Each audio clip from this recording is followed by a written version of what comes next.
सबसे पहले चलते हैं इस वर्नियर कैलिपर्स पर। वर्नियर कैलिपर्स लगभग सभी ने देखा हुआ है, सभी की लेबोरेटरी में है। इस वर्नियर कैलिपर्स में ये जो दो जबड़े हैं, या नीचे एक रेचेट चल रहा है, इसको हम रोटेट करते हैं तो ये घूम रहा है। जिस भी चीज की लंबाई, चौड़ाई या मोटाई निकालनी है तो आप इस तरह से उसको फिट कर दें तो ये इस डस्टर की क्या आ जाएगी, चौड़ाई आ गई। लंबाई मोटाई निकालनी है, आप इसको इस तरह से लगा दें, मोटाई आ जाएगी। इसके अलावा इस उपकरण के दो उपयोग और हैं। हम लंबाई तो निकाल रहे हैं, चौड़ाई भी निकाल रहे हैं, मोटाई भी निकाल रहे हैं। इसके अलावा इसका एक यूज और है, अगर हम चाहें तो ये सिलेंडर है, इसकी गहराई अगर नापनी है तो हम इस उपकरण में दिए गए पीछे इस पत्ती की सहायता से इसकी गहराई भी नाप सकते। कैसे नापेंगे इसकी गहराई हम? ये यहां पर इसको ले लिया, ये अंदर टच हो गया और ये यहां। अब ये जो मेजरमेंट आएगा, यहां जो इसका मेजरमेंट पड़ेंगे, ये क्या पड़ेगा, इसकी गहराई। यहां से जो मेजरमेंट पड़ रहे हैं वो क्या हो रही है, इसकी लंबाई, चौड़ाई या मोटाई। यहां जो मापन आया है वही मापन यहां भी आएगा। और एक मापन हम और निकाल सकते हैं, अगर हमारे पास ये सिलेंडर है तो हम इसके अंदर का इनर डायमीटर भी इसकी सहायता से ज्ञात कर सकते हैं। इनर डायमीटर ज्ञात करने के लिए आपको यही उपकरण है, इस उपकरण को इस तरह से इसमें फिट करना पड़ेगा। ये इस तरह से हमने इसमें फिट कर दिया। अब यहां से ये क्या निकालेगा, इसका इनर डायमीटर, ये निकालेगा इसका आउटर डायमीटर, और ये निकालेगा इसकी गहराई। इतने सारे इस उपकरण के उपयोग हैं, उससे हम छात्र को परिचित करा दें। क्योंकि सामान्यतः देखने में ये आया है कि हमारा प्रैक्टिकल क्या है, भैया आपको लंबाई, चौड़ाई, मोटाई या आयतन निकालना है, इसको लिया, इसके बीच में लगाया, निकाल लिया। उसको इसके बारे में भी जानकारी नहीं होती है और इसके बारे में भी जानकारी नहीं होती है। हम इसकी जानकारी छात्र को देते हैं। अब जब बात आती है इस उपकरण को पढ़ने की, तो इस उपकरण को कैसे पढ़ा जाए और इसमें क्या बारीकी है वो ध्यान रखी जाए, तो उससे मैं आपको परिचित करा रहा हूं। देखिए, ये जो उपकरण है, इस उपकरण में इस जबड़े के यहां पर ये जो है, ये पूरा कहलाता है इसका मेन स्केल। इसको हम कहते हैं मुख्य स्केल। इस मुख्य स्केल पर 0 से लेके नीचे तक सेंटीमीटर में चिन्ह अंकित है और ऊपर इंच में चिन्ह अंकित है। ये बिल्कुल ठीक उसी तरह से है जो स्केल हम कंपास में यूज करते हैं, उसमें भी दोनों होते हैं, नीचे सेंटीमीटर होता है, ऊपर इंच होता है, वैसा स्केल है।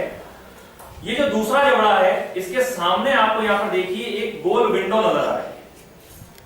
इस गोल विंडो के नीचे भी एक स्केल बनी है। इस स्केल को हम कहते हैं वर्नियर स्केल। ये मूव करती है, इसलिए इस स्केल को क्या नाम दिया गया है, वर्नियर स्केल। अब जब हम इस उपकरण को पढ़ेंगे तो इन दोनों स्केलों का उपयोग करके इस उपकरण को पढ़ा जाएगा। अब देखिए, इन दोनों का डायग्राम अगर मैं आपके समक्ष बनाऊं तो ये डायग्राम ऐसा बनेगा।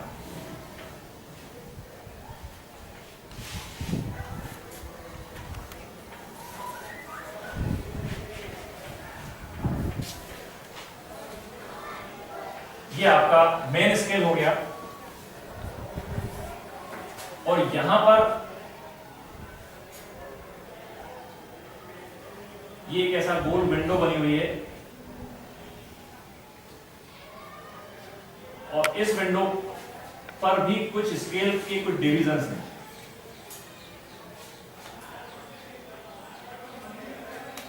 ऐसे डिवीजन, जिस तरह से डिवीजन मैंने नीचे बनाए हैं उसी तरह से डिवीजन ऊपर भी होते हैं। हम या तो नीचे वाले डिवीजन उपयोग में लें या ऊपर वाले लें, ये निर्भर करता है कि हम कौन सा स्केल लें। अब ये दोनों स्केल आ गए आपके पास, ये स्केल आपको क्लियर हो गई। ये जो वर्नियर स्केल है, इस वर्नियर स्केल के भागों की संख्या मैंने जो बनाई है वो 10 है, लेकिन ये जो संख्या है ये उपकरण के साथ बदलती रहती है। अर्थात सामान्यतः हमारी लेबोरेटरी में जो उपकरण आते हैं उसमें इसमें 10 लाइनें हैं, 10 डिवीजन हैं। हो सकता है इस उपकरण की एक्यूरेसी बढ़ानी हो, हाई क्वालिटी का अगर कोई उपकरण हो तो ये लाइनें 15 भी हो सकती है, 20 भी हो सकती है और 25 भी हो सकती है। ठीक है, तो ये फिक्स नहीं होती है, ये वेरिएबल है। It depends upon the quality of instrument. अब हमारे पास जो इंस्ट्रूमेंट है उसमें 10 डिवीजन है, हमें इसको पढ़ना है तो किसकी आवश्यकता है, अल्पतमांक की और या लीस्ट काउंट की।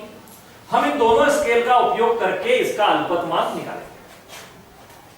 ठीक है, अब अभी तक हमारे पास एक स्केल थी तो हमने इस स्केल की सहायता से अल्पतमांक निकाल लिया। अब जब हमारे पास दो स्केल हो गई है तब अल्पतमांक निकालने का जो कॉन्सेप्ट हमारा होगा वो हो जाएगा मुख्य स्केल के एक भाग का मान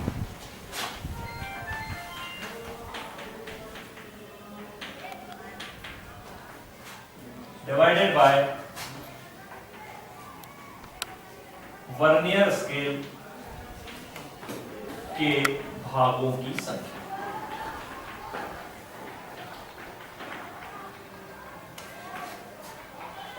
ये आपका अल्पतमांक निकालने का फॉर्मूला। ये फॉर्मूला हम वहीं से लाए हैं, पुराना जो अपना नॉलेज था देखिए वहीं से। हमारे पास जब एक स्केल हुआ करती थी तो एक भाग के मान में कुल भागों की संख्या से भाग लगाते थे। हमारे पास दो स्केल आ गई तो मुख्य स्केल के एक भाग का मान लिखने के बाद वर्नियर के भागों की संख्या से हम इसको डिवाइड। कितना होगा इसका लीस्ट काउंट? अब ये आपका कुल पाठ्यांक कितना हो गया? कुल पाठ अगर हम लेने जाएं तो कितना हो जाएगा कुल पाठ? मुख्य स्केल के एक भाग का मान कितना है? मुख्य स्केल के एक भाग का मान कितना है? यहां पर जोर से बोलो, आवाज तो आ रही है। 10 सेंटीमीटर है, 0.1 सेंटीमीटर। ये 1 सेंटीमीटर है।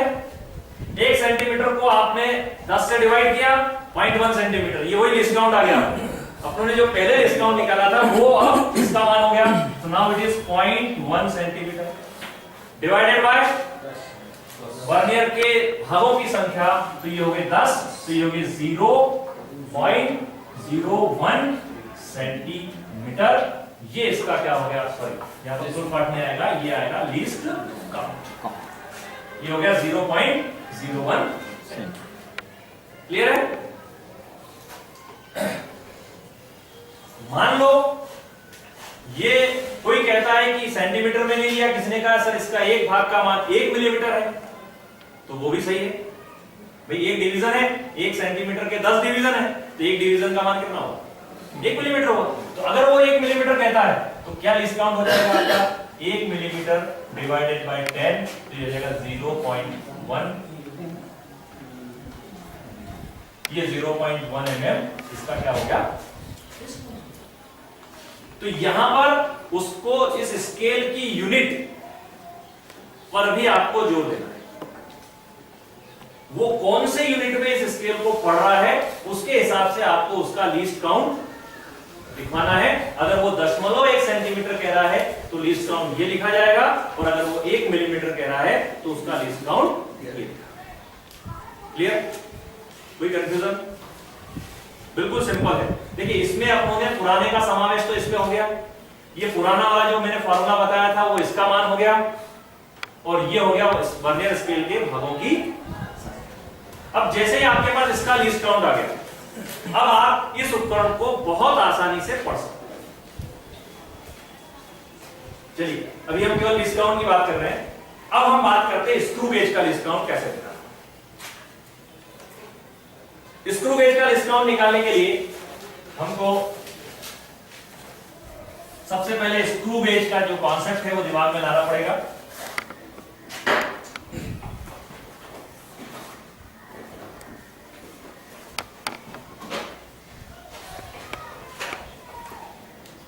ये स्क्रू गेज हमारे पास है।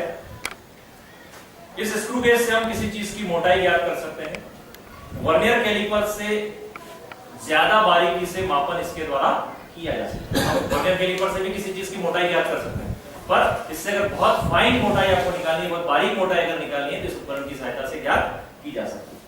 सिंपल है इसको मोटाई ज्ञात करने का तरीका। इसके दोनों जबड़ों के बीच में आप किसी भी चीज जिसकी मोटाई निकालनी है उसको घुमा दें।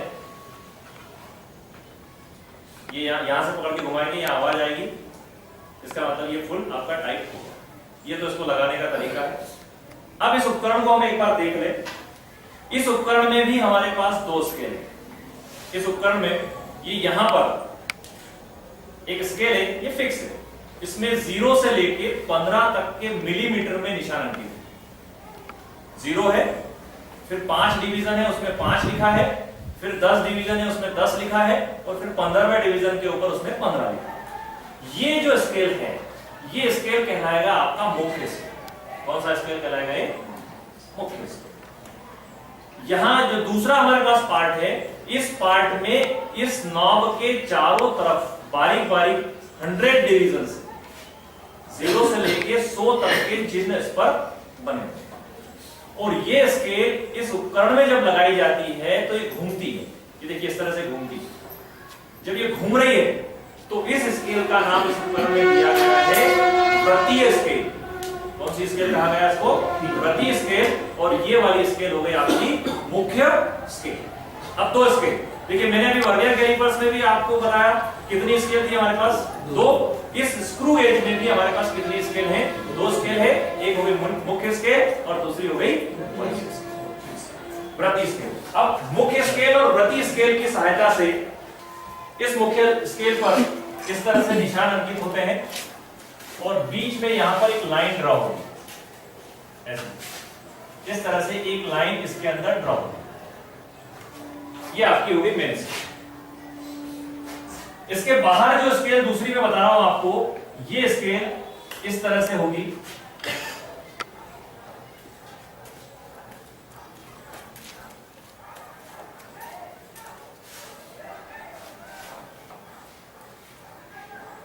ये और ये स्केल जो है यहां पर इसके बहुत बारीक बारीक बारीक 0 से लेके और 100 तक के डिविजन्स होते हैं। इस तरह से 0 से लेके 100 तक के डिवीजन में डिवाइड होती है। ये 2 स्केल हमारे पास हो गए। अब जब इस उपकरण को हमें पढ़ना है तो हमें किसकी आवश्यकता होगी? अल्पतमांक। फिर अल्पतमांक निकालने का जो सदाबहार फॉर्मूला है हमारा, क्या हो गया? मुख्य स्केल के 1 भाग का वही होगा। कितना है मुख्य स्केल के 1 भाग का मान? कितना है यहां पर? ये यहां से यहां तक एक खाना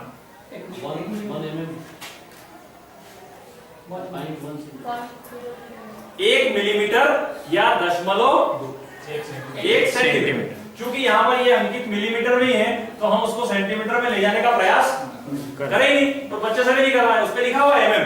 इस उपकरण के ऊपर यहां पर लिखा होता है, ये लिखा देखिए इसमें 15 × 1 mm, 15 × 1 mm। तो ये कितने mm तक है? 15 mm। तो ये हो गया 1 भाग का मान, मतलब कितना मिलीमीटर हो गया?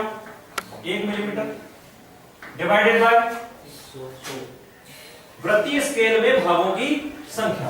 कितनी हो गई वृत्तीय स्केल में भागों की संख्या? 100। ये 100 हो गई, तो कितना हो गया? 0.01 मिलीमीटर। 3 0 कैसे आ जाएगी? 2 मेरे हिसाब से तो नहीं आएगी। कौन सी गणित कर रही है? सेंटीमीटर में आएगा। अपन तो मिलीमीटर में आता है। 1 mm बटे 100, 1 मिलीमीटर बटे 100। अगर आप कहते हो कि इसको हम सेंटीमीटर में लेना चाहें तो सेंटीमीटर में लिखा जाएगा इट इज 0.1 सेंटीमीटर, और 0.1 सेंटीमीटर डिवाइडेड बाय कितना हो गया आपका 100, तो ये हो गया 0.001 सेंटीमीटर। अब देखिए इतनी शुद्धता से इस उपकरण से मापन किया जा सकता है। मतलब हम 1 सेंटीमीटर का 100वां हिस्सा इस उपकरण की सहायता से माप सकते हैं। और 1 मिलीमीटर का कौन सा हिस्सा मापना है? 1 मिलीमीटर का कौन सा हिस्सा मापना है? सॉरी, ये 1 सेंटीमीटर का 1000वां भाग आ रहा है और 1 मिलीमीटर का 100वां भाग नाप रहे हैं।